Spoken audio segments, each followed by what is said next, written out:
Welcome to the News Hour. As the U.S. and the world wait to hear if there will be diplomatic progress between the U.S. and Iran, U.S. fighter jets today fired on Iranian vessels in the Strait of Hormuz as part of the ongoing U.S. blockade. Meanwhile, Secretary of State Marco Rubio continued his visit to Rome, urging Europe to do more to reopen the strait. Nick Schifrin reports on the day's developments. In the Strait of Hormuz today, the moment an American fighter jet disables an Iranian tanker by striking its smokestack.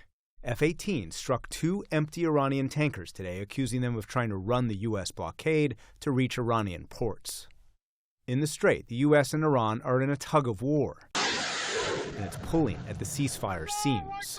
Last night, Iran fired missiles at U.S. warships transiting the Strait, as shown in this Iranian military video. In response, the U.S. says it struck Iranian small boats like these and targeted launch sites and Iranian military assets in at least 3 locations onshore. They trifled with us today. We blew them away.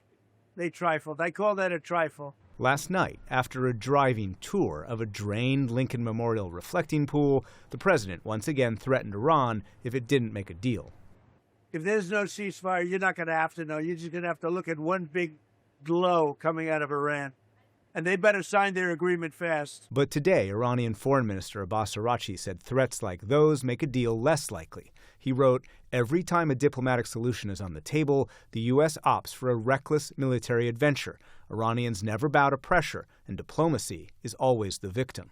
The ongoing diplomacy is over a memorandum of understanding that would open the Strait of Hormuz, cap Iran's nuclear program, and lift U.S. sanctions on Iran and unfreeze Iranian assets. We're expecting a response from them today at some point. Their system is still highly fractured and a bit dysfunctional as well, so that may be serving as an impediment. I hope it's a serious offer. Secretary of State Marco Rubio traveled to Rome to talk Iran and the transatlantic rift, sparked by initial European refusals to allow bases to be used for American attacks on Iran. One of the main reasons why the U.S. is in NATO is the ability to have forces deployed in Europe that we could project to other contingencies. And now that's no longer the case, at least when it comes to some NATO members. That's a problem, and it has to be examined.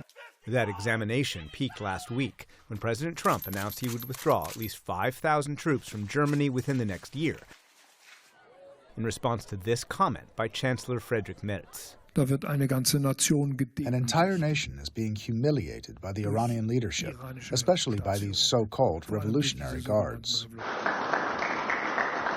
Today, Rubio played nice for the cameras and released positive statements about his meetings. And Italian Foreign Minister Antonio Tajani appealed to a historic partnership. I'm convinced that Europe needs America, Italy needs America, but also the United States needs Europe and Italy.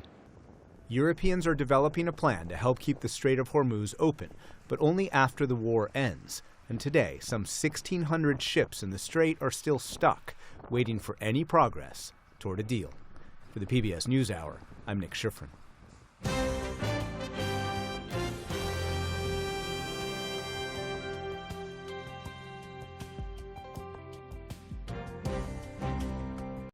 Support journalism you trust. Support PBS News. Donate now, or even better, start a monthly contribution today.